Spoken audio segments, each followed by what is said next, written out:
Welcome to the Chevy Florida Insider Fishing Report, presented by Yamaha.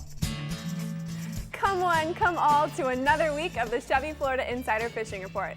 I'm Brie Gabrielle alongside Captain Rick Murphy. Hey, Brie.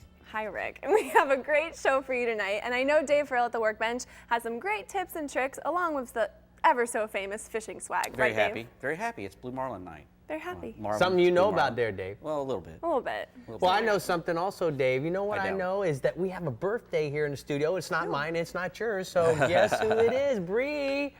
July 4th, Mama. Woo, I'm so excited. Came in with a bang. Well, let's take a look at a couple photos that we have Oh of my you, gosh, Bree. how did you get those? Don't worry about my connections. Just understand Oh that my look how cute Happy you were birthday, long Bree. before you Look at actually that. grew up. And look, as she started to get into the modeling TV career. business. Holy crap. Look at what, and I've seen that look a million times, even though you were young, and you still I'm give me that shocked. look I have today. no idea where those, I don't even own those pictures. I got Daddy Bob. That's scary. How about it? Okay, well, getting back on topic, Rick, we are exploring Florida's oceans tonight for marlin. So why don't you tell us about these majestic fish? Well, I got to tell you, the marlin are so awesome, Bree. But the one thing that you never forget when you're sitting there trolling for a marlin is when their big mouth comes up and they eat a bait, a bonita.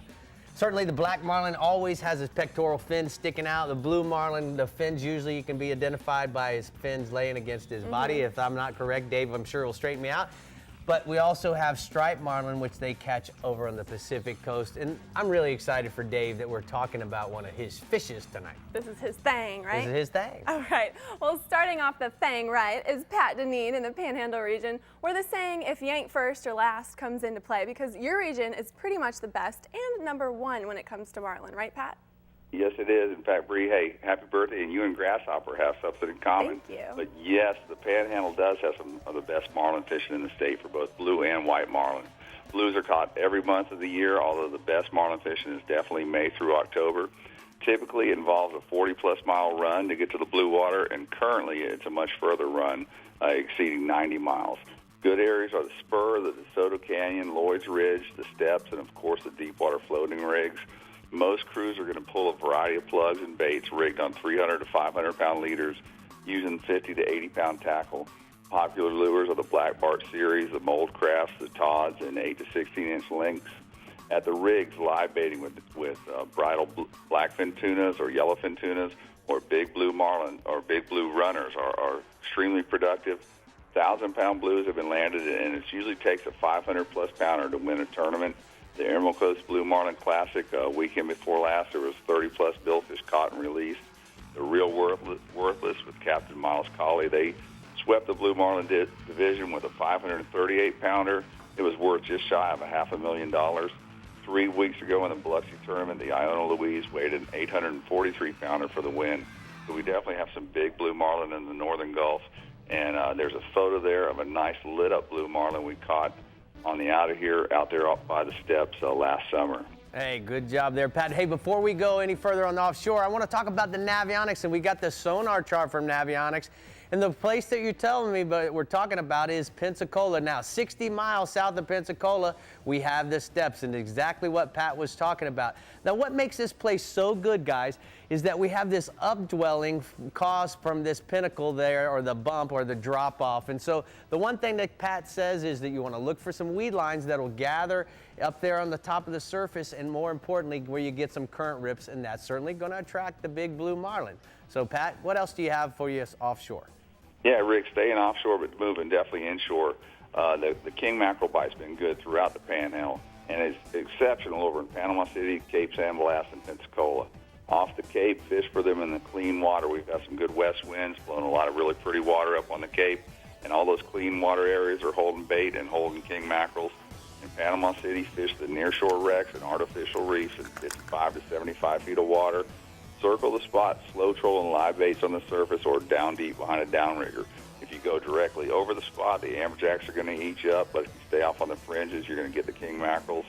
Over in Pensacola, the buoy line and the Massachusetts wreck are the places to be for both kings and Spanish. Baits of choice are live cigar minnows or herrings.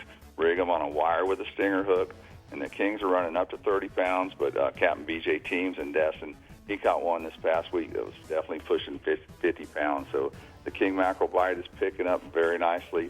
Moving further inshore, the tarpon fishing has been good. The weather's been very hot and still, perfect for tarpon fishing. The fish are migrating along the coast to the west. About a week ago, they were mainly in really big schools, but now they're starting to show up in smaller schools of 3 to 20 fish. The best approach is to set up on the anchor in 6 to 20 feet of water and present baits or flies to the fish as they swim by. So find a quiet section of the beach away from all the other boat traffic. The clearer the water, the stealthier your terminal tackle needs to be. I use a circle hook. I tie it to about 2 feet of 60-pound fluorocarbon, tie that to 6 to 8 feet of 20 to 30-pound fluorocarbon, and the fish sizes are running 60 to well over 100 pounds, so medium to medium heavy spinning tackle is the way to go. And then moving even more inshore, the speckled trout bite is good despite the heat. I mean, it's surprisingly good in both Choctawhatchee Bay, Santa Rosa Sound, and Pensacola Bay. The best bite is first light and late in the afternoon. Early, go with a skitter walk or another type of topwater bait on the sand or grass flats in 2 to 4 feet of water. Later in the day, roll out a little bit deeper, 4 to 8 feet, and fish a soft plastic like a Bass Assassin sea shad on a 1/4-ounce jig head. 4 Mile Point, Hogtown Bayou, and the southern shoreline between Mid-Bay Bridge and Horseshoe Bayou in Choctawhatchee Bay have all been good. Over in Santa Rosa Sound, the Big Sabine area, and also the National Seashore area has been good. And as always, when you're fishing those flats for trout or redfish, look for schools of mullet, and those are generally going to be the most productive flats. Well, way to start us off tonight on our Blue Marlin Show, Pat. We're going to go ahead and take a look at the Blue Water Outriggers hotspots from the Panhandle region. Captain Pat says inshore, beat the heat and the holiday boat traffic, fish the docks, lights at night for trout on live bait, and then offshore, king mackerel off of Cape San Blas in the clean water using live baits, Bree. This weekend's going to be awesome. It's going to be awesome. I'm so excited. Oh, Okay. I'm glad. Next up, we have Captain Mark Johnson filling in for Randy Tao in the Keys region tonight. Good to have you back, Mark. Tell us what's going on down there. Hey, hello, everybody. Captain Mark here, filling in for the once again Bahama traveler Randy Tao. And you know what? A lot of things happen in the Keys. There's never a dull moment. But I know that today we're going to talk about some inshore stuff with some triple tails. Tell us about the Blue Marlin, Mark. Oh, okay. We got blue marlins as well. You know, the blue marlins we do have here in the Keys, we catch them from Key Largo to Key West. And this time of year, a lot of the marlin are caught while we're actually dolphin fishing, not really targeting the marlin, but actually targeting the dolphin that bite while you're trolling. You know, you fish a plain or a naked ballyhoo or a ballyhoo with a skirt on it, and a medium-sized lure is a great bait for a blue and or the white marlin. I believe last week on the charter boat Tiki out of Calusa Cove Marina with Captain Roy Lindback, they caught a double-header white marlin on one of their offshore marathon humps, and while he was dolphin fishing. And also the B&M charter boat out of Bud & Mary's with Captain Nick Stanzik caught a blue marlin last week while he was offshore looking for the mahi. So this time of year, it pays to fish a little heavier gear when you're dolphin fishing, like maybe a 50-pound trolling rod instead of the 30-pound trolling rod, just in case the big blue marlin comes out and jumps on you. All right, tell me about the dolphin, Mark. You know, there's still some great dolphin fishing, and the weather has been beautiful. It's still very calm, so just about anybody with a boat, from a pontoon boat to a skiff, can be getting out there and catching their share of some nice mahi right now. It seems to be about 400 feet of water, which is about 6-7 miles offshore from here, is where you start finding the fish, and the further you go, the bigger they get. Captain Brian Cohn on his charter boat Contagious out of Robbie's Marina was telling us that some of his 30-pound dolphins are all coming up from 1,000 feet of water and deeper. You might want to troll some small ballyhoos, but it's also very important to prepare to have plenty of a pitch rod, like a 20-pound spinning rod with maybe some live bait for pitching bait to these big dolphins when you see them swimming around under the birds. All right, let's go inshore. How about some tarpon fishing? Is it still happening? Yeah, you know what? Tarpon fishing is still here. It is slowing down as it does this time of year. There's some good fishing around the town, as well as the west of Flamingo, and, you know, even locally right here in Alamorada. And I did hear that they've been starting to send down towards the lower keys and the 7-mile bridges, which, again, is normal for this time of year. But a lot of those fish will start making their migratory track to the north. And that's really good news for the fly fishermen, because it's nice to cast at these fish downwind typically, as we have these east-southeast winds this time of year, and you can see them coming in the early light, so you don't have to stay out there all day. But some of the better bait fishing around Alamorada has also been really early morning till about 9 o'clock, and then from, of course, is always the evening time from 6 o'clock till dark and beyond. can get as good as it gets using live crabs this time of year. All right, now, you mentioned triple tail earlier. Did you got some for me? Yeah, you know what, triple tail, I saw that in the report here, and I just get excited. My wife just came home from out of town, and it's her absolutely favorite fish, and we're probably going to look for them this week. But with the super flat calm seas that we have, it's a great condition in the backcountry to go look for the magic triple tails. These fish will be floating out on the surface or around any leftover crab pots or any kind of floating debris, and they're easy to spot when you see their white bellies out there floating on the surface. You use a light spinning rod with a shrimp and cast it right on their head, let it drift into them. You can use a small #1 hook with a light leader. If you're a fly fisherman, these are great fish to target with the fly rod. If you can get some practice casting to your target, and you just need to throw a small bonefish size dark color fly right on their head as well. All right, thanks so much for filling in, Mark. You did a great job. We're going to go ahead and take a look at the La Jolla hotspots from the Florida Keys region. All right, good night, guys. Thank you. Okay, buddy. Inshore, triple tails look between the park boundary markers west of Flamingo for them floating on the surface. Cast a shrimp with no lead or a small dark colored fly. And then offshore, swordfish, daytime fishing, 1,400 to 1,700 feet of water using fresh strip bait. And make sure that you are on the bottom. Keep your braid straight up and down as you move in the current, birthday girl. Triple tail's so good. It is. I love triple tail. Okay, now it's time to tell you about some tournaments in the Florida Keys. Staged by the Isla Mirada Fishing Club, the Red Ghost Stock is scheduled for July 27th and 28th. The all-release tournament focuses on catch and release fishing for redfish and bonefish on fly, spin, or bait, and is a fundraiser for the Isla Mirada Fishing and Conservation Trust. The Reef Light Shootout Fishing Tournament is set for August 2nd in Big Pine Key and features a grand prize of $3,500 for the heaviest dolphin and $1,000 for the heaviest grouper. The 6th annual Spartan Fishing Tournament, set for August 22nd to the 23rd in Isla Mirada, is a family-friendly fishing event with backcountry and offshore divisions. The Robert James Sales Slam Celebrity Tournament, scheduled for September 5th through the 7th in Key West, is the first of 3 tournaments in the annual Redbone Celebrity Tournament Series in the Florida Keys. The series raises funds for cystic fibrosis treatment and research. Now, let's hear from Andy Newman, who's going to tell us about even more tournaments in the Florida Keys. Brie, in his lifetime, Del Brown caught and released more than 500 permit on fly. And so the Del Brown Permit Tournament, set for July 13th to the 16th in Key West, honors the legendary Keys angler. Angler who catches the highest total inches of permit on fly on the flats earns the title of Grand Champion. Awards also await the Grand Champion Guide, runner-up Grand Champion, and the angler who catches the largest permit.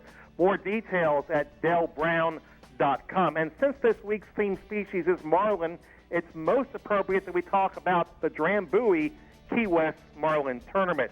It's set for July 16th to the 19th, offers up a $25,000 cash prize to the boat team with the most points for blue marlin, white marlin, and spearfish. Teams can also enter 1 fish per boat per day for additional points.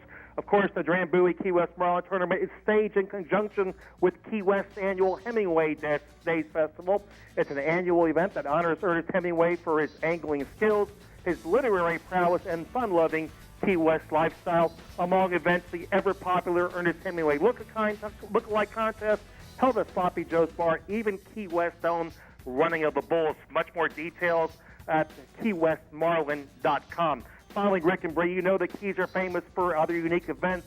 At the top of that list is certainly the annual Lower Keys Underwater Music Festival.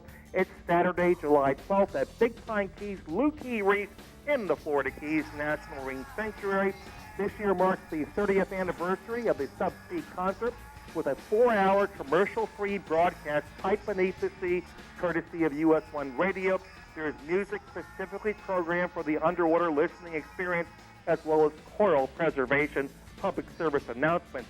More details on the Underwater Music Festival available by calling the Lower Keys Chamber of Commerce. It's 305-872-2411, or by visiting the Florida Keys website at flakeys.com. Rick and Brie, no doubt, besides great fishing, the Florida Keys are absolutely famous for some very offbeat events. Yeah, you got it, Andy. Thanks so much. That looks so cool in Did underwater you recognize music. the mermaid? Yeah, she's was my Jeanette. friend. It was Jeanette. No, Oh, it my wasn't. God. No. There it was. Okay, well, we know we've been talking a lot about this, but This weekend, Daytona, come meet the crew at the Chevy display. This weekend, the Daytona Coke Zero 400 is going to be lots of fun. We're going to have fishing demonstrations, some great giveaways, plus Rick and I, along with the captains, will be signing autographs as well.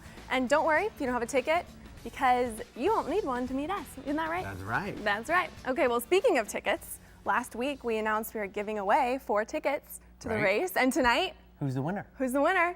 Are you gonna do a drum roll? Someone do something. Okay, Michael Bramlett plus 3 friends will be joining us at the I know, at the Daytona 400 this weekend. cool. He's gonna be with the whole Chevy Florida Insider Fishing Report crew, and it's gonna be an unforgettable 4th of July for him and me. And a birthday. And us, and a birthday. But let's not talk too much about it. It's no big deal. Okay, when we return, we'll be going off the deep end with Dave and then visiting the East region, only on the Chevy Florida Insider Fishing Report. I'm waiting for you to finish it. Come on, man. All right, man.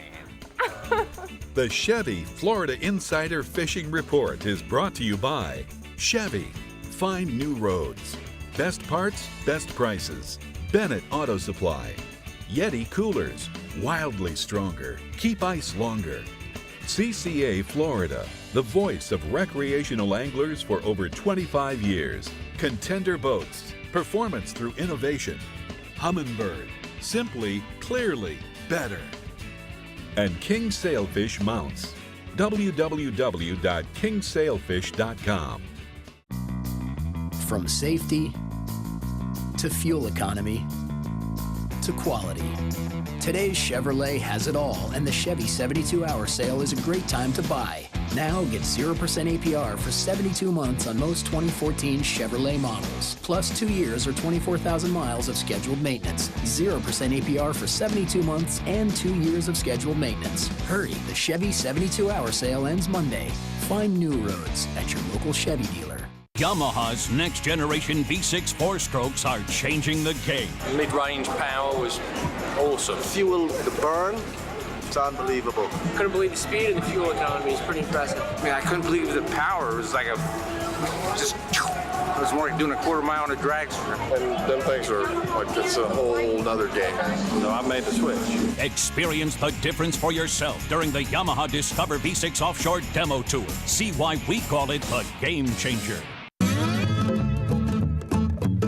It's been said that a bad day of fishing is better than a good day at the office. But down here in the Florida Keys, we have to disagree. Because with over 200 of the world's best charter boat captains and guides, there's no such thing as a bad day of fishing. The Florida Keys and Key West.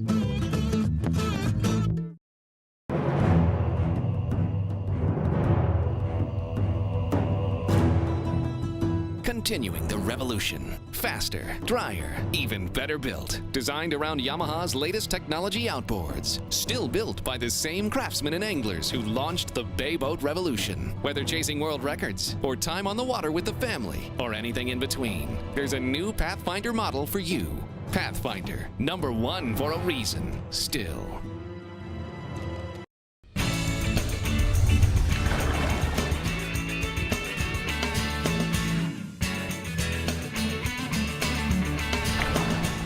Now it's time to go over the news and notes from the FWC.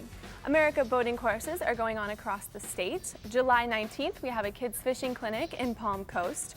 And September 6th is Saltwater License-Free Fishing Day. You can get more information at myfwc.com. Now it's time to go off the deep end.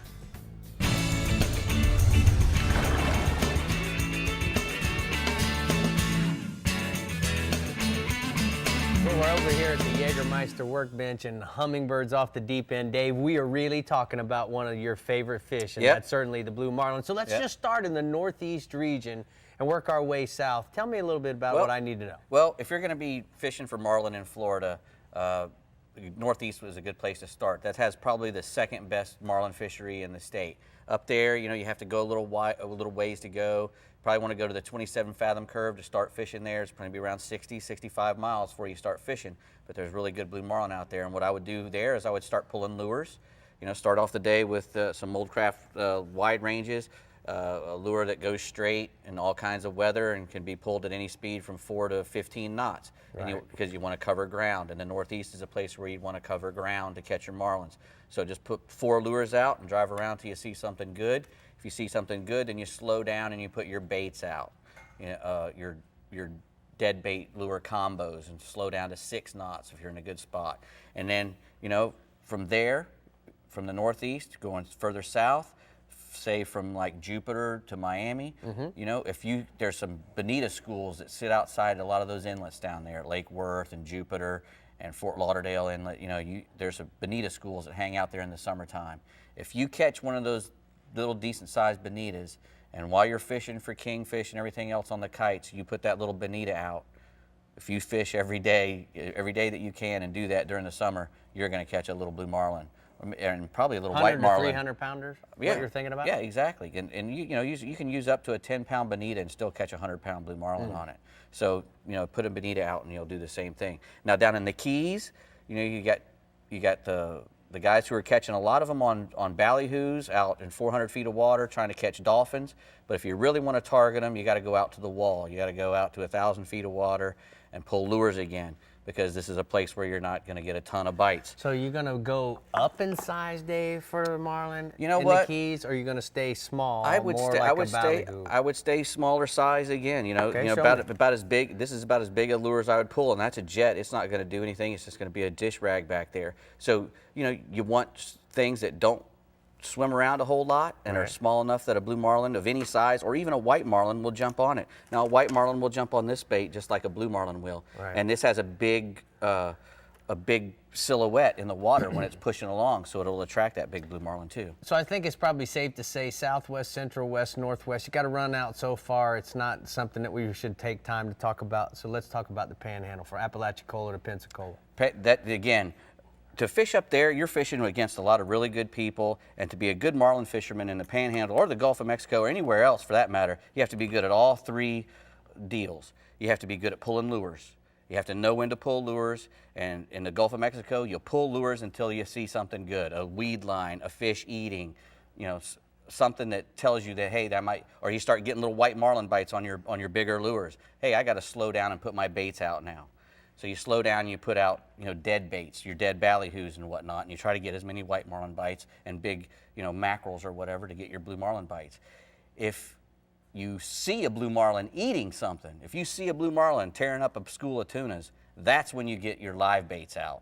And you catch a live bait and you put your live bait out right there at that big wreck, a big oil rig, or a big section of underwater mountain or something that is going to holding, or you saw a fish. That's when you put your live baits out. So to be a good marlin fisherman, you have to be good at all 3. You have to be a good lure fisherman, you have to be a good dead bait fisherman, and you have to be a good live bait fisherman.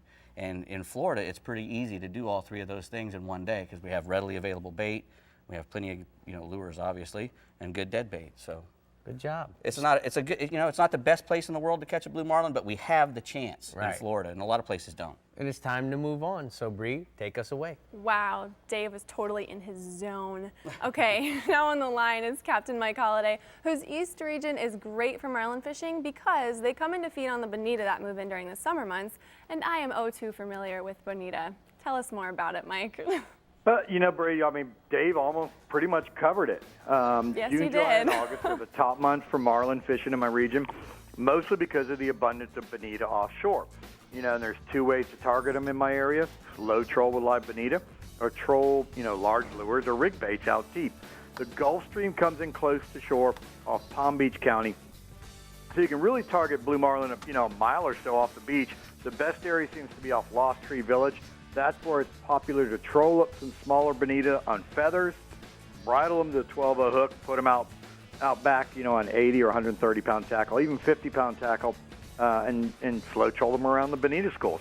And then further north in Martin and St. Lucie counties, you're better served to fish out deep, like in 1,000 feet of water or more, and specifically target the fish with, big cone head lures in pink and purple, or Halloween colors. That's a big color in Key West too, orange and black. You can also troll small rig mackerel or horse ballyhoo with good results. And we see a fair number of white marlin in my region, mostly in November, December, January. They're usually incidental catches made by anglers targeting sailfish. Average blue marlin in my region is like 200 pounds. I got a photo there. That's Hub Spooner. He released that estimated 400-pound blue marlin. That fish ate in 982 feet of water just east of Jupiter Inlet. It ate a ballyhoo with a silver and purple skirt. Now, the other bite, as long as we're talking about billfish, right before this weather came through, there was a fantastic sailfish bite between Jupiter and St. Lucie Inlet. The magic depth seemed to be around 170 feet of water along a color change. And, right where the water went from like a dark blue to that electric blue. The boats have been out live chumming, throwing juvenile pilchards. Those are the guys that are raising 2 to 4 fish every time out. There's been a constant array of free jumpers in the area, but you can troll ballyhoo and have pretty good shots at multiple fish as well. About half the time, there's more than one sailfish that pops up, so be ready to pitch multiple baits at the fish, and always keep at least one bait in the water, even when you have a hooked fish, just because there's a lot of fish around there traveling in pairs, triples, and quads. Once the sail comes into chum range, pitch it a live pilchard, a threadfin, or a sardine, on 20-pound tackle, 60-pound fluorocarbon leader, and a 7.0 VMC tournament circle hook. Just wait for the line to come tight and lean back on it. A lot of the sails are big, so you might want to bump up to 30-pound gear just to shorten that fight. But a lot of sails going on in my region right now. All right, let's go inshore, Bub. Well, the snook bite for catch and release fishing really continues to be the hottest thing going on inshore these days.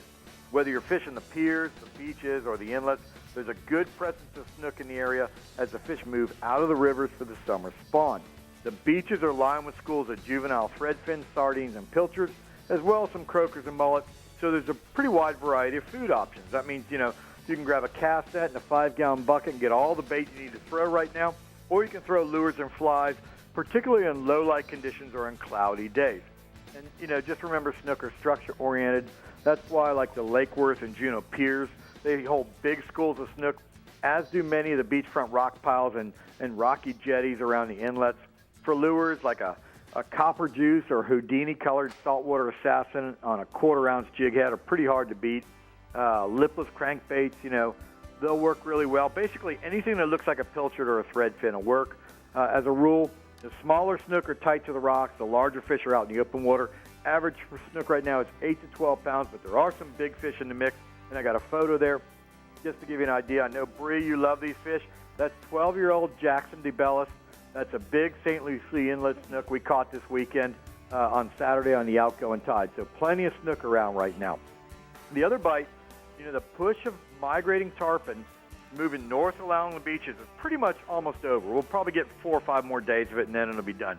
There's still a lot of stragglers coming through, but if you're looking for tarpon, you can find them in all the inlets, as well as up in the Loxahatchee River around the Boy Scout camp, in the South Fork of the St. Lucie River around the locks, in the North Fork of the St. Lucie River up around Harbor Ridge, in the Indian River, Big Mud Creek and Little Mud Creek hold good numbers of summer tarpon populations, as does that deep hole that's off J.C. Park, and then there's the Harbor Branch and the moorings channels in St. Lucie County.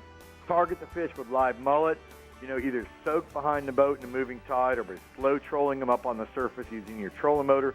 You can cast live baits to the rolling fish, or you can throw a Houdini-colored 4-inch sea shad. When you see a fish roll, hit him with a shad, let it fall, count to 4, then just reel it back slowly. Don't give it any action. You feel a little dink, set the hook.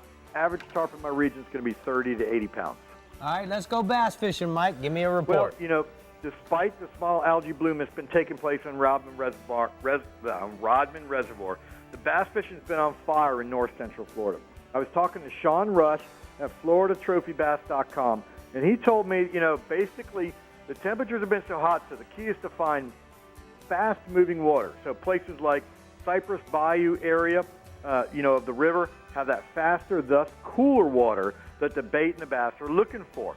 Right now, the best action's been around the eelgrass beds, although the outside edges of the floating hyacinths have also been good, and around hydrilla has also been good. Early in the day, fish worms and toads in that watermelon red glitter, Junebug red glitter, or blackberry colors, or you can work lip crankbaits, in the bass or fire tiger colors. By 8 o'clock, it's a live shiner game. The average catch in Rosamond right now, 20 to 40 bass, a lot of 5 to 8 pound pigs in the mix. So Robin's got some big fish going right now. All right, thanks, Mike. We're going to go ahead and take a look at the East Region hotspots brought to you by WaterwayCafe.com. Inshore, Captain Mike says Boynton, Lake Worth, Juneau spillways for catch and release snook. Use live tilapia or black and gold swim baits. And then offshore, dolphin, sailfish, blackfin tunas, 150 to 200 feet of water from Jupiter Inlet to St. Lucie Inlet. Troll or drift live baits, Bree. Sounds good, Rick. Okay. Okay, but don't go away, because when we come back, we're talking with our captains from the Southwest and Southeast regions, only on the Chevy Florida Insider Fishing Report. Woohoo, you got it this time. High five. Oh, The got it Chevy down. Florida Insider Fishing Report is brought to you by Yamaha. Reliability starts here. Bass Assassin and Saltwater Assassin, the best lures, period. Blue Water Outriggers, everything for your outdoor adventures. Guy Harvey Clothing by Aftco. Croquis, made in the USA. Drummond Community Bank. Costa, see what's out there. And Casa Vieja Lodge, 5-star angling in beautiful Guatemala. What is CCA? CCA has been representing recreational fishermen for over 25 years, and when your rights to fish are threatened, the CCA is there to make sure government regulators are making sound decisions. I'm a life member of CCA, and when fishery decisions are being made, the CCA in the room is fighting for our recreational rights. We need to give our kids the same opportunities to fish as we did. Do what I did. Go to ccaflorida.org and join for only $25 so you can protect your recreational angling rights. Hi, I'm Harold Bennett. My dad started Bennett Auto Supply over 57 years ago. Things have changed since then. We've grown to 33 stores and opened a 93,000 square foot distribution center. But one thing has stayed the same, our focus on the customer. That's why we have the most knowledgeable parts specialists in the business, and we only offer quality auto parts at the guaranteed lowest prices. The next time you need anything for your vehicle, think Bennett Auto Supply. Best parts, best prices, Bennett Auto Supply. When you start strong, 2014 North American Truck of the Year strong, you keep going.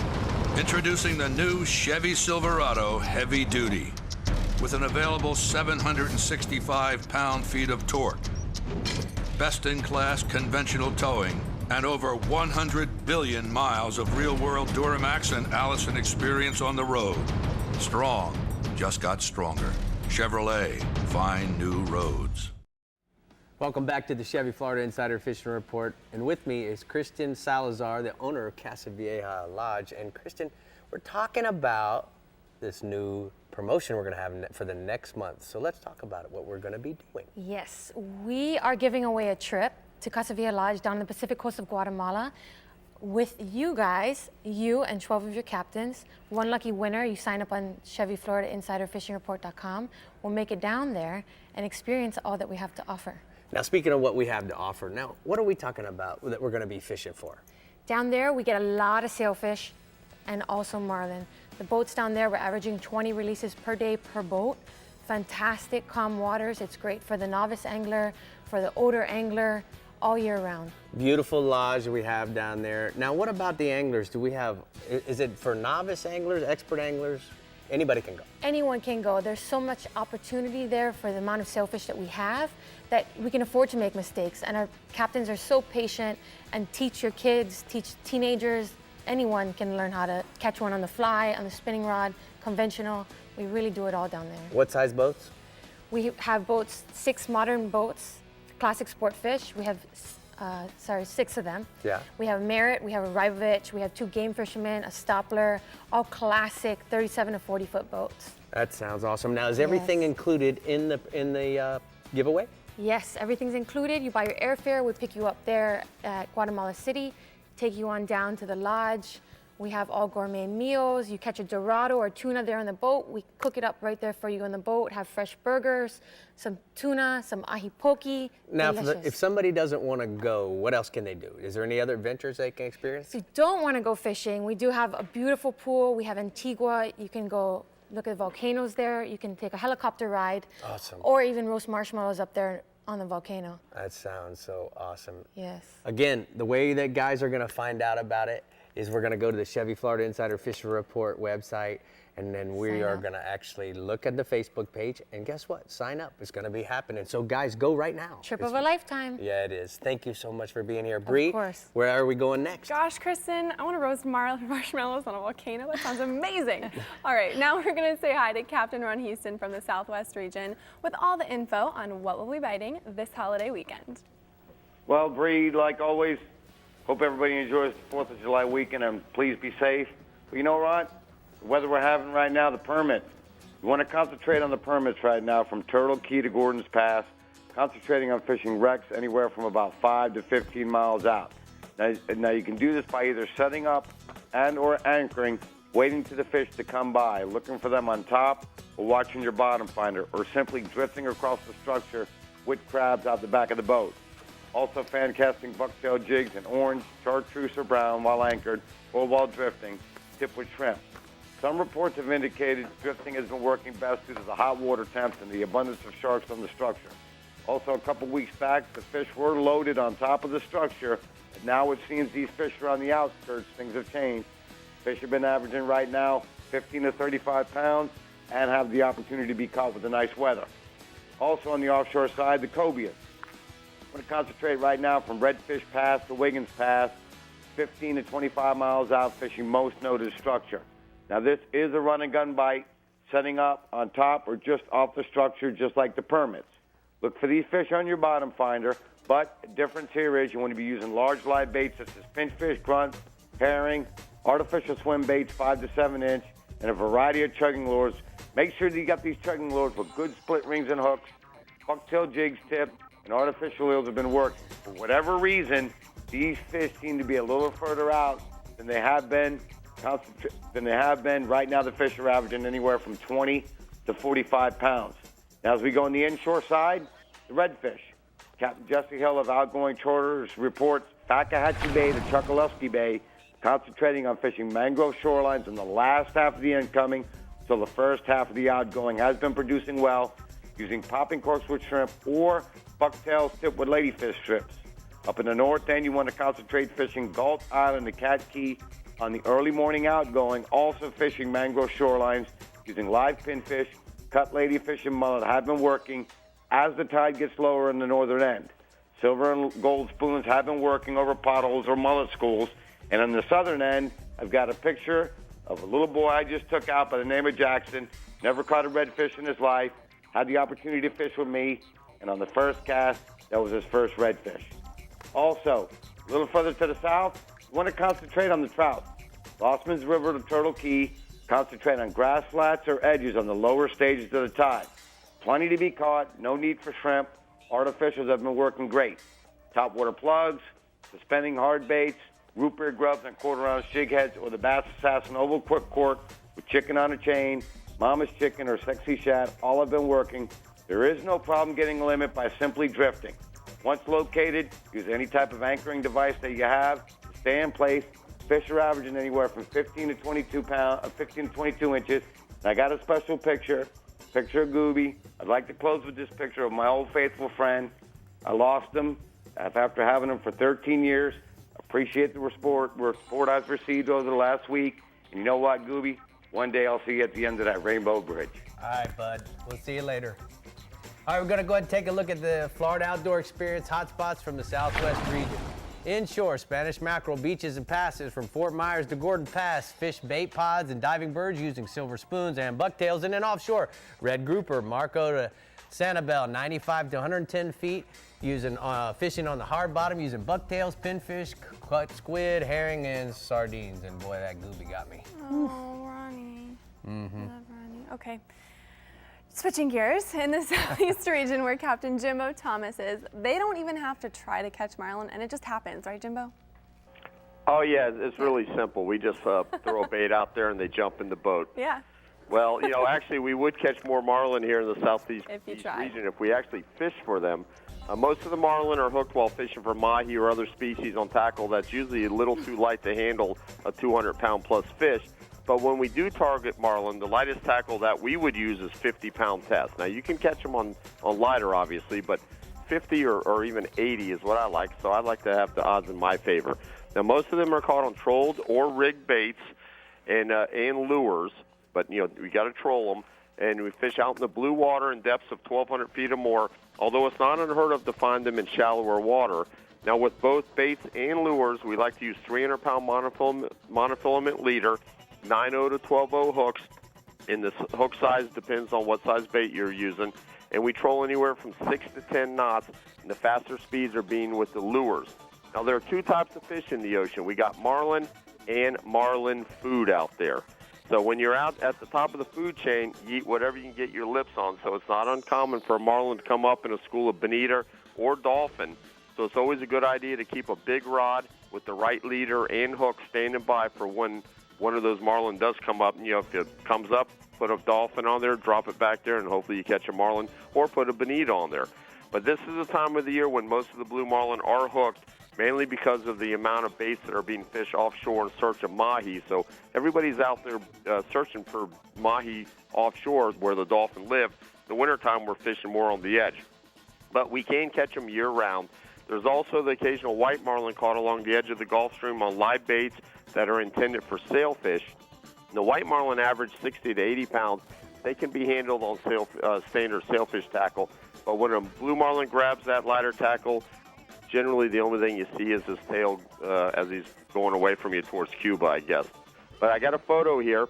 The winner of this week's Thomas Flyer T-shirt is Richard DeLeon, and this is a picture of Don DeLeon's 9-foot blue marlin he caught out of Alamorada on Brian Cohn's Contagious on 30-pound test, fought her for 1.5 hours with no fighting chair. So that's a nice fish. All right, what now, else you got for offshore, me? Yeah, go ahead. We got dolphin fishing still been productive offshore, but the pattern has changed in the last few days. The huge amount of sargassum that was coming through has dried up. We're down to just scattered weed, but that could change overnight with the Gulf Stream. Now, the fish have been traveling to the south, and they're eating little baits out of the small patches of grass. And although most of the fish have been legal size, they've been really finicky, hard to get the bite. Most of the baits that we've been able to get are bigger than what they've been eating, so it's been hard to match the hatch. And we've been finding the fish under birds, and when we first get on them, the bite's all right, but then they shut off. You have to work to get a bite at that point. We've been using the smallest live baits that we can find, along with small bonito and ballyhoo chunks. If you can come up with some small pilchards or find a floater or large patch of grass with bait underneath, catch some of those baits. That's what they're eating. That's what you got to get those fish to bite. There's also been a few larger fish, and unlike the smaller ones, they've been hungry. We've caught them on both trolled and live baits. And I don't know if it's just coincidence, but it seems like they've been biting better in the afternoons. Now, moving inshore, we still have plenty of tarpon in and around the inlets and around the bridges and dock lights at night.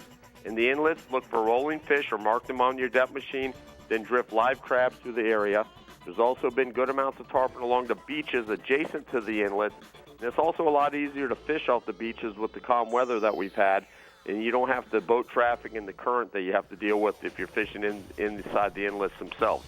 Off the beaches, they've been eating live crabs and also live pilchards, herrings, or mullet. And if the water's real clear, which it has been at times with this calm weather, you might have to scale down the tackle to be a little more stealthy.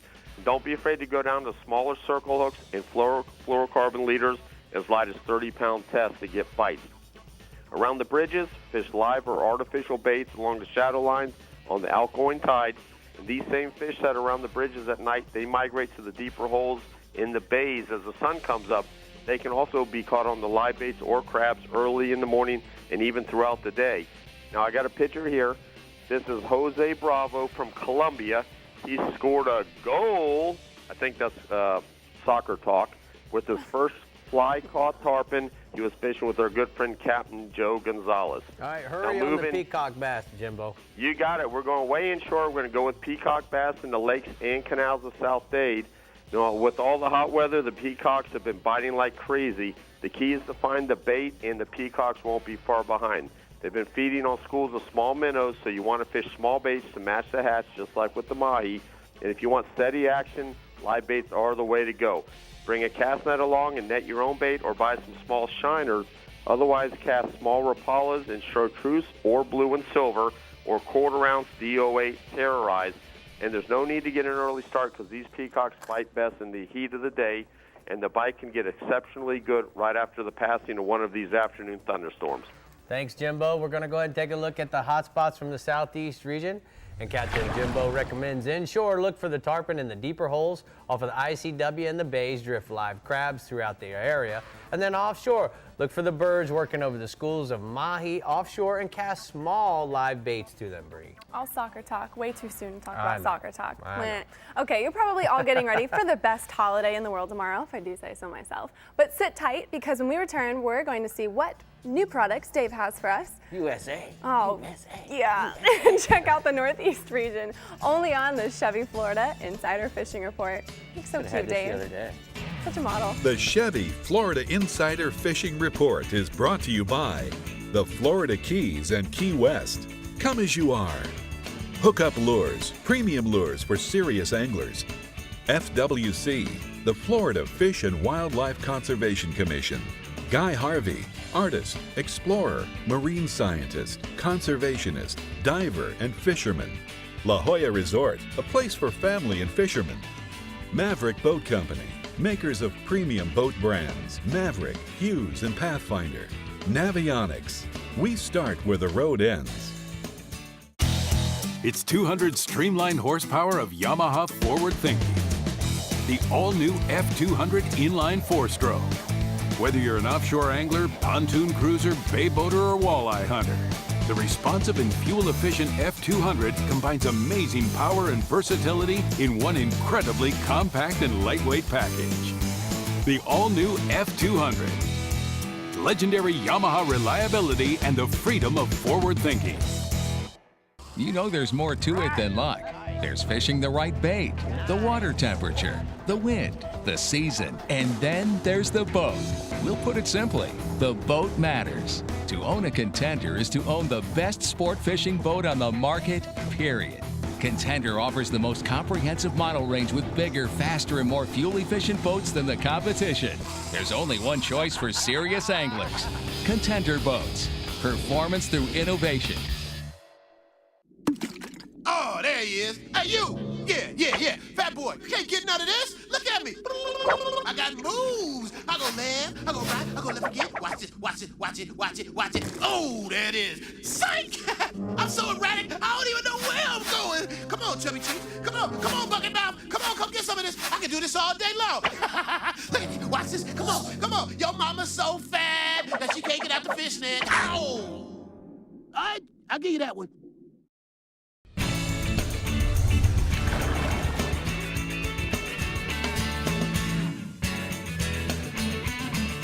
Welcome back to the Chevy Florida Insider Fishing Report. We're over here at the Jägermeister Workbench, and like we do every week, we're talking about new products. So, Yes. Dave, let's talk about these new Costas. Well, these are the new 580G light wave lens, and we're talking about these lenses is because Costa makes awesome lenses anyway, but they're super lightweight glass lenses.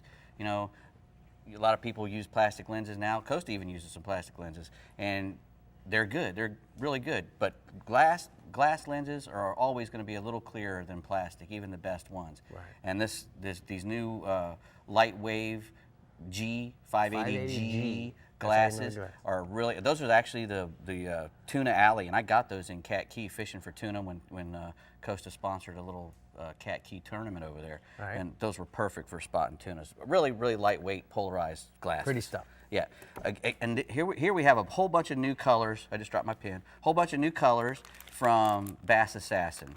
And we've been hearing some of these, like the Mama's Chicken. This is the Mama's Chicken that we've been hearing so much about, which is like a dark gold It's a combination speck of with a chicken on the chain and Mama's 14 karat. Well, there you go. This is one of my favorites just because it's called Mississippi Hippie.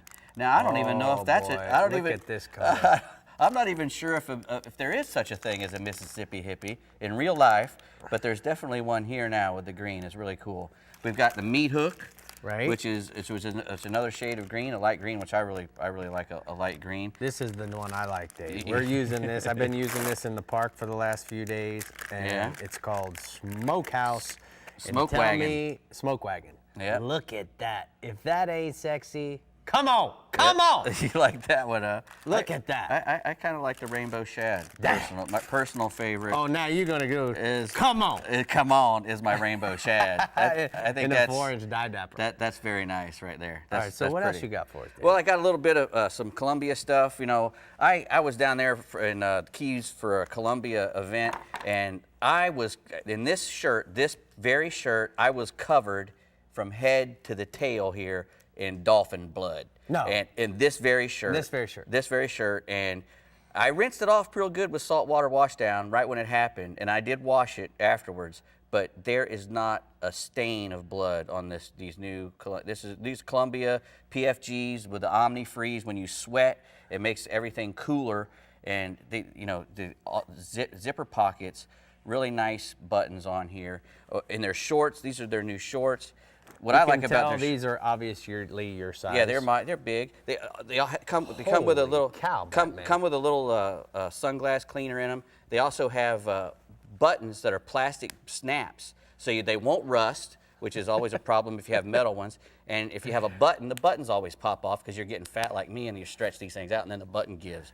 But without a button, you don't have to worry about it. Oh, and they also, I had this on at the start there. This is the red, white, and blue Gator from Columbia, and it's also made out of the Omni Freeze. And they also make sleeves. So if you want to wear a short sleeve T-shirt most of the time and still cover up, you might have a problem with those giant guns you have. I think I might want to see the owner of Casa Vieja Lodge in these. Yeah, exactly. How do you think? Very nice. Very nice. nice. You would. But you can put these on to, to keep the sun off your, and it's, again, made with that Omni Freeze stuff, which is really, really good stuff. Good. All right, good stuff from Columbia. Good stuff by Dave Ferrell over there at the Workbridge. Thank you very much. All right, so good stuff is over there waiting for us at the dock. So what you got for us, Brie? Rick, you're so mean. He's not fat. He's pleasantly plump. Oh. What? Okay, let's chat with our captain in the Northeast region, Captain Russell Theron, who I know I cannot wait to see in Daytona this weekend. Go ahead, Russ. Oh, my goodness. Bree, hey, all right, look here. I asked Dave Ferrell about the marlin fishing, and you know what? I was blown away when Dave, the editor of Marlin Magazine, said that we have some of the best marlin fishers right here in the state of Florida, right here in Northeast Florida. Now, Dave said to run east to blue water. He said use your radar and set the game to locate the birds and look for bait and tuna. Use marlin lures to troll at 7 and 8 knots or even faster to cover more area or as much area as you can, depending on the sea conditions. You always want to keep your lures in the water. Dave said to contact the Northeast Marlin Association, located here in Comanche Cove Yacht Basin in St. Augustine, to get more information about marlin fishing. The typical size blue marlin in our region are going to run anywhere from 200 to 300 pounds.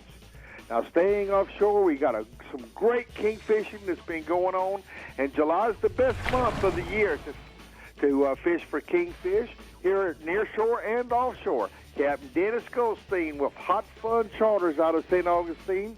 He said that they've been having some big kings caught off of St. Augustine. Captain Dennis said that some of the big kings have weighed 20 to 35 pounds, and most of the big kingfish are being caught over the artificial reefs and wrecks in 75 to 85 foot of water.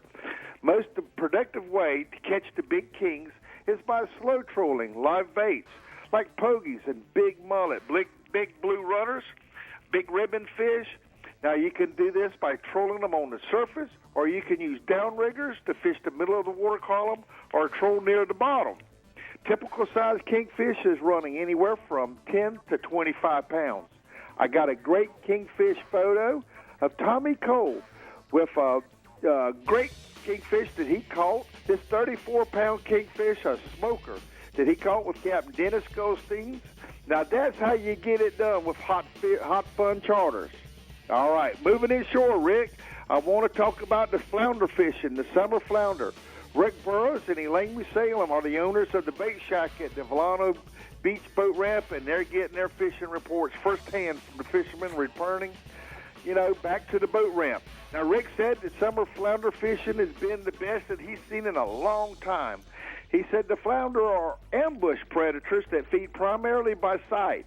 Fishing for flounder, you might want to use a 1/4 ounce or a 3/8 ounce hook-up jig head that works great when flounder bite.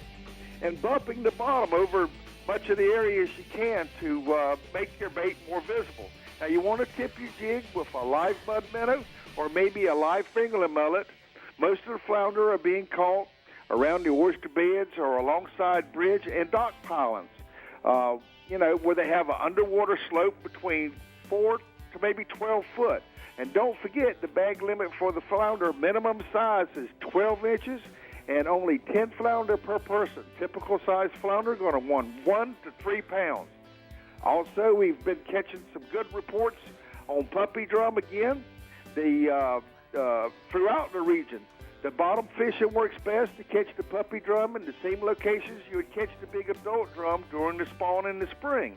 Now, what you want to use is a quarter of a cut fresh blue crab, or you can use a fresh shrimp on a Carolina rig with enough weight to hold the bottom and a VMC circle hook.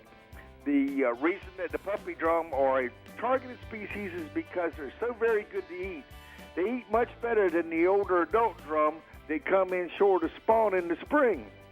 And the puppy drum are running anywhere from 3 to 10 pounds.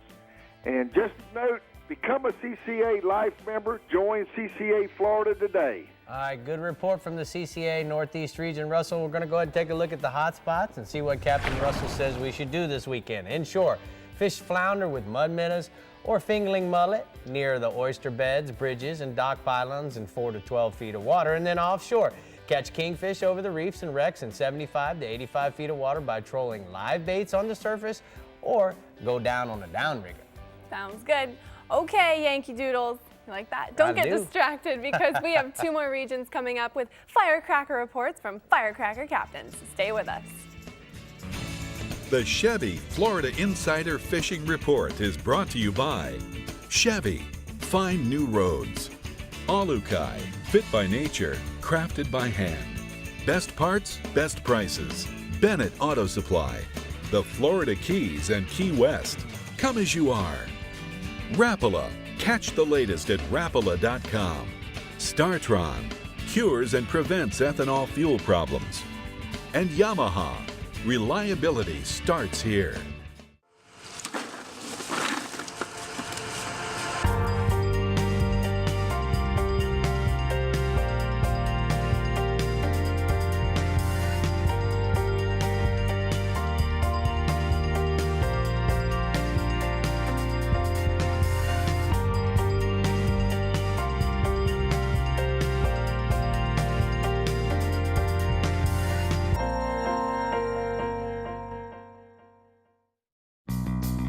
From safety to fuel economy to quality, today's Chevrolet has it all, and the Chevy 72-hour sale is a great time to buy. Now get 0% APR for 72 months on most 2014 Chevrolet models, plus 2 years or 24,000 miles of scheduled maintenance. 0% APR for 72 months and 2 years of scheduled maintenance. Hurry, the Chevy 72-hour sale ends Monday. Find new roads at your local Chevy dealer.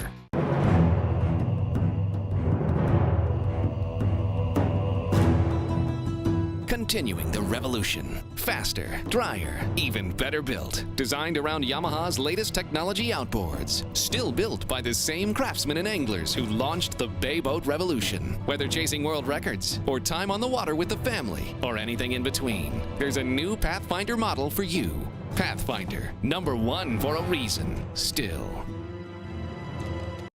I'm Captain Rick Murphy, and I'm a life member of CCA.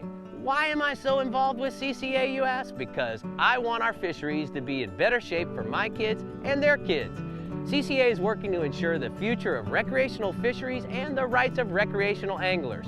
The future of recreational fishing starts today with you. How do you want to leave things for your kids? If you're like me, you'll make the right choice and go to joinccaflorida.com right now. Bree, you see these beautiful fish mounts hanging behind us? Oh, yes, well, they're Rick, brought I do. to us by King Sailfish Mounts. And guess what? What? I had an opportunity to go to their facility right here in South Florida. I want you to take a look at this. Okay. It's really cool. We're here at King Sailfish Mounts with Raymond Douglas, the owner of King Sailfish. Now, Doug, tell me a little bit about what makes King Sailfish so unique. Well, king sailfish first started based on the concept of marine conservation. After reading an article by Jan Foad in Sport Fishing magazine back in about 1988, I decided that I wanted to get into the taxidermy business because taxidermists were switching from skin mounts to release mounts.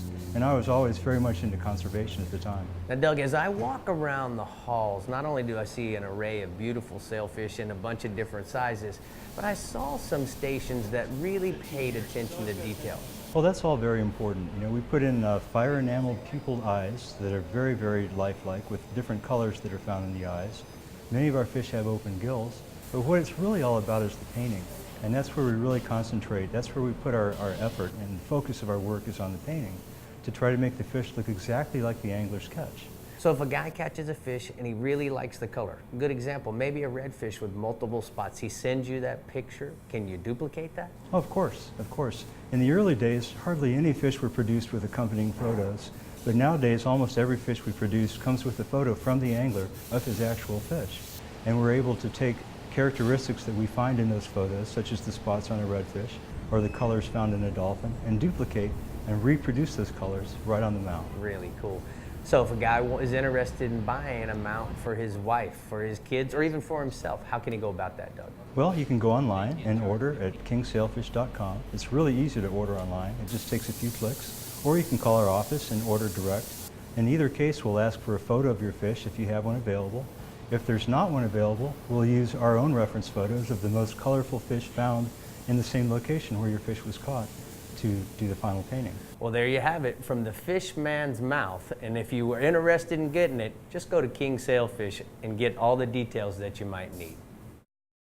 You know, Brie, in July is such a great time to order a fish because certainly we've all been fishing now for the spring in May and June and July, whether it's inshore, offshore, dolphin, great gift.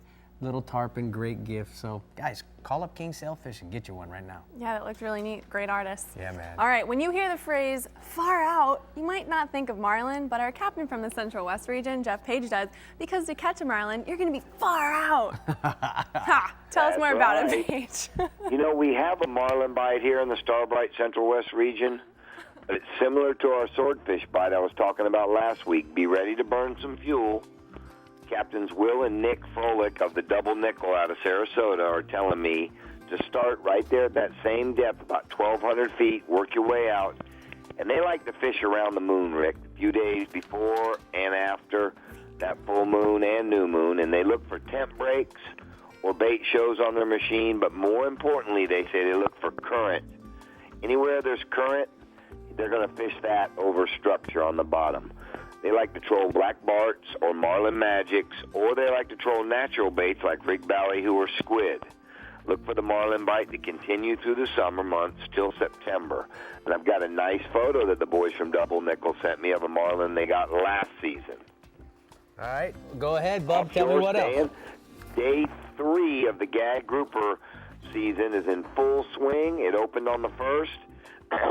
And then the Central West anglers are having no problem catching their limit. Most of the bigger fish are out on structure and ledges outside that 120, 140-foot range. Big live pinfish and grunts are getting the job done on the big gags. But plenty of keepers are coming in off structure and ledges in as close as 60 feet of water, Rick. And live regular-sized pinfish, pilchards, as well as frozen sardines are your best bet. Rolling inshore, redfish. Each week, our redfish bite seems to be getting a little bit more and more better, and the fish are getting more and more grouped up.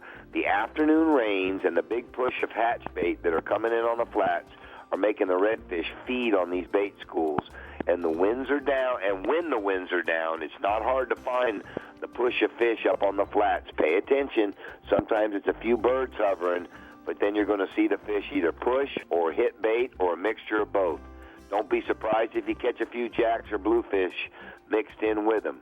Some of the flats that are holding some of this action down to the south, out front of Whiddens and Catfish Creek, and up to the north, the Long Bar area and the Palmasola Bay area. Saltwater assassin sea shad and the Mississippi hippie on a 1/4-ounce chartreuse hookup jig head are working well, along with cut ladyfish or pinfish. I had a photo tonight of a nice Sarasota family. They were fishing right next to me up on the sandbar. Didn't get their names, but I took their pictures, and they had just caught that nice redfish. So I just wanted to say a thumbs up to them, and I'm sorry I don't remember your names. All right, tell us about the tarpon fishing, Bub. 52 tarpon. Spoons are still going strong along the beaches from Boca Grande north to Egmont Pass. Live, freeline, or corked crabs or threadfins are your best bet. Look for the fish slow rolling in the morning. Stay as far off them as possible. Work your Minn Kota trolling motor. Ease up to them. Make long casts.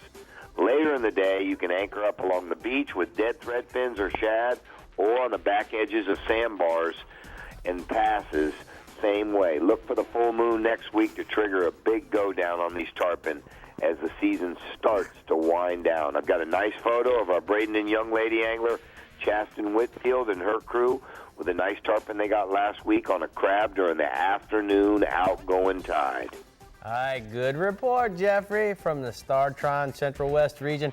We're going to go ahead and take a look at the Tires Plus hotspots. Inshore, mangrove snappers, lots of mangs around the docks, rocks, and bridges. Use straight 12-pound mono and a small number 2 silver hook for the best bite. And then offshore gag groupers, lots of gags on most of your ledges and wrecks in 60 to 120 feet of water, Bree. Rick, Mississippi Hippie. Mississippi Hippie. That's a pretty good name. I think All right. that maybe that's what you were at one time. Nah, yeah, right. Come on, Only reincarnated. you. No, you. Reincarnated. All right, Captain Jeff Hageman is in the same fuel-burning boat with Paige when it comes to catching marlin, but there's plenty of other species ready to chomp in the Northwest region. Right, Hag? We actually got them. I got a boat last week that had one off of Boca Grande, which when you're talking about running offshore for us, you're going to run out there a pretty good ways, but heading off of Boca Grande and fishing out of Tampa when you're going that far is not really a big deal. But guy got a good blue last week, about 250 pounds. You do have to make a major run on our coast, like Paige was saying earlier. You got to get out there good ways. We have a couple tournaments, the Old Salt and the Loop tournament, that go out there and they actually target billfish. It's got other pelagics in it too, but they actually go out there and target billfish and catch quite a few of them. All the same stuff works. Soft heads, Islander, blue and white, purple and white are the couple of the favorite colors most of the guys are using. And we got them, but you're going to have to burn some gas to get them, and it's usually going to be an overnight trip. So if you got the gas and the fuel, you can go out there and catch them. All right, tell me about the gag grouper in near shore. We got seasons opened up now finally, and everywhere in my region I've been getting reports from shallow to deep coming throughout the whole region. Ledges, rock piles, any kind of structure out there in 74 to 120 feet of water. Sorry, I can't be real pinpointing on the depth, but they seem to be coming from everywhere in that depth range. But get over any kind of structure you got out there, you're going to find them. Like I said, shallow to deep. A lot of good keeper-sized fish. You want to use 80 to 125-pound fluorocarbon, a 6-0 to a 9-ounce DMC circle hook, depending on the size bait you're using. You're using a smaller bait, put a smaller hook on, bigger bait, bigger hook. 6 to 8 ounces of lead, depending on the tide. And pinfish right now and gas grunts seem to be your bait of choice. They're really liking them. But you do want to start off when you get out there. I always say that start with dead bait first, put your cut sardines down and your cut squid down, get the fish fired up, then drop those live baits down once it starts slowing down a little bit. Another season we got opened up inshore. Captain Mario Costello out of Crystal River reports the scallop season's going good right now. You need to grab your family, get out to the water. Limits are pretty easy to acquire. You don't really need a boat to do this. If you don't have a boat and you'd like to do this, there's plenty of guides up there. Mario's one of them. And most of the guys in the region will run scallop trips up there and take your family out, show you how to do it, show you how to clean them, the whole 9 yards. It's really a fun trip for the whole family. Remember to fly those dive flags and look out for people swimming in the water, because some people get a little farther away from the boat than they're supposed to. So keep an eye out. When you get out near the boats, just slow down to an idle and just ease out. But plenty of scallops out right now. A few of them are running. I'm getting reports of smaller ones and the same size as last year, which we had some really good size scallops last year. So a lot of conflicting reports there, but a lot of them. Also inshore, our snook fishing right now, from Clearwater to Hudson's been really producing some great fish. You want to target the outgoing tide right now in the afternoons. Hand-sized pinfish, pigfish, corked or free line or sardines are working really well. Right now on this next moon is when most of the spawn balls are going to be going out the passes. So all the fish are going to be concentrating around the passes and around the beaches right there next to the passes. So that's where you want to target your fish at. That outgoing tide is going to be a key. You want to look for the points on the passes and beaches right there where it eddies. That's where most of your fish are going to sit, or any kind of drop-off, somewhere where they can get behind that current and hide out. 25 to 40-pound fluorocarbon leader is a must. If it's a little dirtier, you can get away with the heavy stuff. If it's clean, you're going to have to use that lighter leader, that 25, to get the bites. And right now, just drift your baits down current. You want to use just enough lead on that pinfish just to get them to the bottom. Hag, I got a question for you. You know, you go scalloping. I know you love to do that. And I want to ask you, what do you look for before you jump overboard to see, to know it's the right place? Sharks? Well, I've got a tower boat. So I get in the boat, and the water's so clean up there most of the time, and you can actually see them out of the tower. I'll get up in the tower and I'll scout around. Oh, yeah, you can see them. Come on, We're going to get you guys up this year. We're going to talk about it at ICAST. We're going to try and make a little group event and take everybody up there. All right. Well, I'm going to pay somebody to do some good scallop video, please, because if you have scallop video, I'd like for you to contact me at the Chevy Florida Insider Fish Report website, because we definitely need some. And also what we need to do is we need to go ahead and read the Drummond Community Bank hotspots from the Northwest region. So let's see what the captain says. Inshore tarpon, look for those fish rolling along the beaches in the morning, and late in the afternoon use flies, plugs, and live thread fins. And then offshore grouper. In the whole entire region, that's the whole entire region, 80 to 120 feet of water on the rock piles and ledges using pinfish or on a standard bottom rig. You know anything about a standard bottom rig? Heck yeah. I bet you do. Of course I do. I like your hat, by the way. Thank you. Looks good backwards, don't you You think? told me. Okay, and don't forget, you can meet this guy at the Tampa Big Buck Expo on July 12th, which is going to be lots of fun. I don't even know what you're doing there. I don't know what I'm doing. Probably talking. We're going to be actually talking about killing big bucks. Killing big bucks. Big bucks. Okay, well. El Guapo. Coming up is our very important Coastal Conservation Minute tip, and we'll hear from the Central East region when we return on the Chevy Florida Insider Fishing Report. The Chevy Florida Insider Fishing Report is brought to you by Suffix, the world's most hardcore fishing line, Tires Plus, Total Car Care, the IGFA, Conservation Through Education, Get Your Hands Wet, Florida Outdoor Experience, Lumber Rock, Captain Harry's Fishing Supply Company. Introducing Helmmaster, Yamaha's first fully integrated digital boat control system. With Helmmaster, you can start your outboards with a swipe of a paw and control them with a single lever. Outboard trim and steering friction adjust automatically as you accelerate and decelerate. Adjust engine speed with the touch of a button. The Helmmaster joystick provides the means to navigate and dock precisely with confidence and ease. Take control of your next vessel with Helmmaster at your command.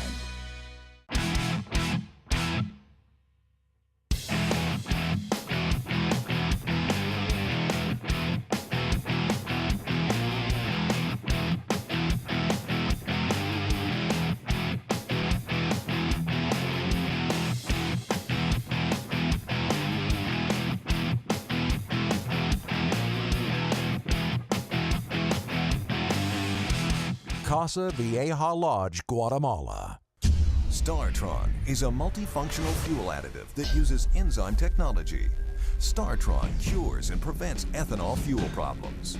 Engines powered by StarTron treated fuel start easily and run smoothly with fewer emissions and better fuel economy. StarTron restores octane to old substandard fuel. StarTron's enzyme formula enhances combustion for a more complete fuel burn. StarTron, it's not the engine, it's the fuel. When you start strong, 2014 North American Truck of the Year strong, you keep going. Introducing the new Chevy Silverado Heavy Duty with an available 765 pound-feet of torque, best-in-class conventional towing, and over 100 billion miles of real-world Duramax and Allison experience on the road. Strong just got stronger. Chevrolet, find new roads.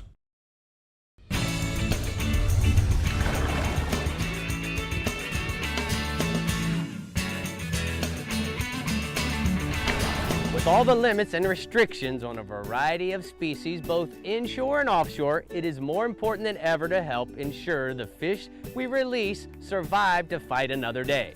Here's a few tips that can help the undersized fish you release today become the fish that you can keep the next time. No matter where you are, keep the fish handling to a minimum. And if you have to touch a fish, make sure your hands are wet. When handling a fish, always support the entire weight of the fish and never hang it from its jaw. This can cause internal organs to be damaged. And when you're offshore, there can be a few other things to consider. Barotrauma can cause the fish to be unable to descend on its own, so you may need to use a descending device or a venting tool to make sure the fish can get back down to safety. Go to ccaflorida.org to learn more about the safe fish handling and what you can do to protect our marine resources. Oh, you, Rick. Oh, you. And lastly, we have Captain Jim Ross from the Northeast region ready to tell us what's biting this weekend and how the aftermath of Arthur may have affected the fishing this weekend as well. Give us the report, Jim. Well, Brie, I'm in the Central East now, but that's okay. What did I say? What'd she say? She put me up in the Northeast, and that's all Mr. Russell's deal. But you know what? I said Central East, didn't I? Oh, well. Central East anglers are loving the fact that there are a few marlin out there right now. Now, they're really, they're not one of our main species, and they can be pretty elusive. But for the guys that go to the eastern side of the Gulf Stream, that's where you're going to find the majority of the fish. Now, if you want to fish on this side of the Gulf Stream, the western side of the Gulf Stream, we do have some white marlin that move through in April and May, and then again in October through December. That seems to be the best time. And a lot of the guys that target them choose either naked ballyhoo or swimming mullet, and sometimes I'll just put little skirts on them for just a hint of color, but a lot of times they just run them naked. They seem to do better with them that way. Now, for most of the blue marlin, seem to be on the 60 to 90 mile areas where the guys are out there looking for the yellowfin tuna and the packs of birds and all that stuff. And while they're targeting the tuna, they happen to hook up on those blue marlin while they're over there. Now, this week, actually, the charter boat Rendezvous landed a small blue marlin. Actually, there's some debate whether it's a blue or whether it's a hatchet marlin, which kind of has a rounded dorsal fin the way a white marlin would, but has the coloration of a blue. So anyway, they were trolling outside of Port Canaveral for dolphin and caught one of those this week. So that was kind of a neat thing to have happen. That is cool. But it doesn't really matter whether you're looking for blues or for whites. You want to invest in a good teaser. Squid daisy chains are really popular, but the guys are really serious about getting marlin. Pull a mullet dredge just like you would for your sailfish, and sometimes they'll put two out there. Now, our average marlin runs about, white marlin anyway, runs about 70 to 90 pounds, and our average blue marlin runs right around that 125 to 150 pound class. Now, the other species we have offshore this week is king mackerel, and we've had some decent king mackerel, and we've had some little tiny king mackerel, but the kings are running right now. The bigger fish seem to be running the beaches, and they're feeding on the pogey pods and the bait fish that you're going to find just outside of the surf break and in those shallower 15 to 40-foot depths. And, you want to slow troll with some live pilchards or pogies on a wire stinger rig, and you want to make sure that you're using twin VMC 9626 model size 4 or size 2 treble hooks. That is the best kingfish hook that is made, in my opinion. Now, if the fish aren't holding tight to the beach, then you want to go check out that 70 to 90-foot depth. That's where the reefs and the wrecks will hold bait fish out there. And when the kings don't come into the beach, oftentimes you'll find them out there in that deeper water. Now, most of our fish are running 15 to 20 pounds, but we have had some fish up into the 50-pound class this week. Now, I have a picture here of Christy Dolia, and she was out with me the other day, and she was just absolutely excited about this king mackerel that we caught, actually while we were targeting tarpon. But like I said, those 15 to 40-foot depths have got king mackerel in them as well. So be sure that if you guys see some skyrocket out there or you see lots of bait getting shifted around, but you don't see tarpon rolling, a lot of times it's king mackerel feeding on them. Let's go inshore. Inshore. I tell you, Rick, the redfish is that's the thing. That's our thing we do every week. The crazy weather we've had, I tell you, I talked with some guys and they said, they caught a lot of little tiny juveniles, 10 to 18-inch fish around culvert pipes and creek outflows because we had a little bit of additional flow from the storms and things that we got off of Hurricane Arthur, or, Tropical Storm Arthur. It's not quite a hurricane as of this time. But they're using small hookup jigs. White or white with chartreuse have been really popular in those outflows, and tipping them with little shrimp seems to be helping. Or you can use the Rapala Ultralight Minnow or Ultra Minnow. It imitates a little glass minnow or a little silver side. And in those outflows, those little redfish are just pounding these things. Now, for the larger reds, guys like Captain Troy Perez are catching fish up into the 40-inch range. They're hitting chunk bait or fresh bait fish, whether it be pinfish, ladyfish, whatever happens to be that you cut up fresh, mullet. But they're putting it on a VMC circle hook, and they're fishing the outer bars in the Indian River and in the Mosquito Lagoon for those bigger fish. Now, the last species of the week, speckled trout. And our trout fishing this week with this low pressure that we just had from Arthur has been really good. Lip diving plugs like the Rapala Shad Rap Shallow, which is actually intended to be a bass bait, has been working good. The X-Raps in the 08 or 10 size, and the new Scatter Rap Shallow has been really, really working well when you're fishing in the 2 to 4 foot depths for those trout. Now, you guys and gals want to go out there, fish the mullet schools, check around areas that have good seagrass, and throw those baits. Now, if you're getting a lot of floating grass in the area, then switch to an Assassin Quick Cork with an Assassin easy for me to say, sea shad underneath of that thing. And I'm telling you, you're going to catch a bunch of fish by using that thing. Fish to 24 inches have come on my boat this week in the lagoon using that method. And here is this picture of Nick Stewart. He's got one of these nice Central East trout that we have. This picture was sent in by Jeff Middleton, and this fish was caught on a Rapala plug right by the Pineda Causeway in the Indian River. Great picture, great report. Looking forward to being with you in Daytona, Jim. We're going to go ahead and take a look at the hookup lure hotspots from the Central East region. Inshore, redfish in the Mosquito Lagoon use cut ladyfish, mullet, or pinfish on a VMC 5-0 circle hook in the sand holes, and then offshore, mixed bag of sharks, tarpon, bonita, and king mackerels on live pogies in 20 to 40 foot depths near Cocoa Beach. Sorry about that, Jim. I was just checking to see if you guys were paying attention. That's it. Good job. Appreciate it. I just complimented you how a great job you were doing, and then you muffed it. You jinxed me. Okay, that's why I put that princess hat on you. Oh. It's almost time to pack up those coolers, red, white, and blue gear. But before you do, we have to tell you what the species will be next week, only on the Chevy Florida Insider Fishing Report. Whoa. When you start strong, 2014 North American Truck of the Year strong, you keep going. Introducing the new Chevy Silverado Heavy Duty with an available 765 pound-feet of torque, best-in-class conventional towing, and over 100 billion miles of real-world Duramax and Allison experience on the road. Strong just got stronger. Chevrolet, find new roads.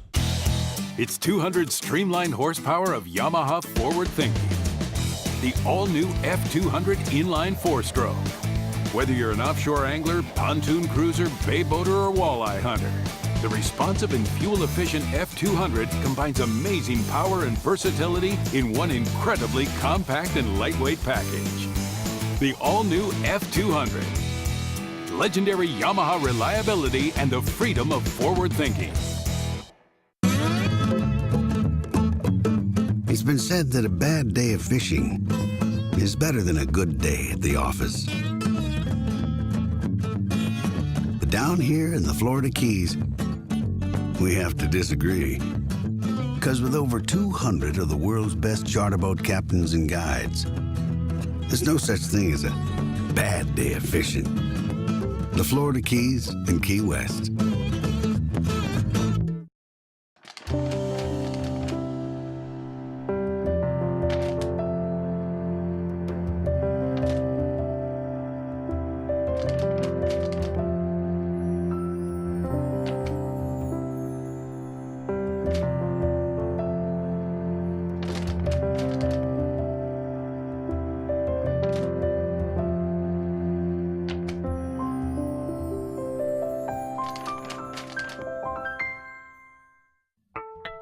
Thanks for tuning in to the Chevy Florida Insider Fishing Report. Be sure to like us on Facebook and follow us on Instagram and Twitter to keep up with all of our captains, contests, and appearances. You don't ever have to miss a show. You can find full episodes of the Chevy Florida Insider Fishing Report right on your YouTube channel. And don't forget to check out our website for fishing reports in your region. Visit www.ChevyFloridaInsiderFishingReport.com where you'll find everything you need to know to stay connected. Next week on the Chevy Florida Insider Fishing Report, we are talking kayaks and canoes. Make sure to tune in to SunSports every Thursday Plus, you can catch repeats of the Chevy Florida Insider Fishing Report on Fridays and Saturdays. Check your local listings for times. Rick, you're looking very, It's Very nice. Horny? Very nice. It's your birthday. Oh, great. So I had those to for adjust me. it. Look, I had to adjust them. Hey, I got fish 'em girl, right now. it's your birthday. It's I your said, birthday. come on, give me a It's dance. your birthday. So, Hey, Bree, fish how old girl, are you going to be? I'm It's not your dancing. birthday. Come on, Bree, dance with us. Come on, man. I'm going to be 24. 24. Wow. Yep. I've got drawers older than that. That's gross. I got drawers on. When's your birthday? I'm going to get you new ones. You Hey, got me a birthday cake? Happy birthday. Happy You got your birthday. birthday Thank cake. you. It's delicious. Thank you so You know, much. Bree, I'm really excited about going to Daytona. We're going to be in the Chevy display area. We'll actually have the Chevy Wrap Pathfinder as well as the new 2015 Chevy Suburban. All the guys will be conducting seminars. And I know it's hard for you to take me serious with these horns on my head, but Bree's going to be there. Jeffrey's going to be there. And we're going to have all the guys, Jim and Russell and Jeff. Mike Holliday. Mike Holliday. And we're going to actually Not be Dave. doing driver introductions. So if you see us driving by in the Chevy trucks, make sure you wave at us because we're going to be waving at you. Thanks for watching. Bye. Have a Talk safe to you holiday later. weekend. And don't forget the contest. The contest.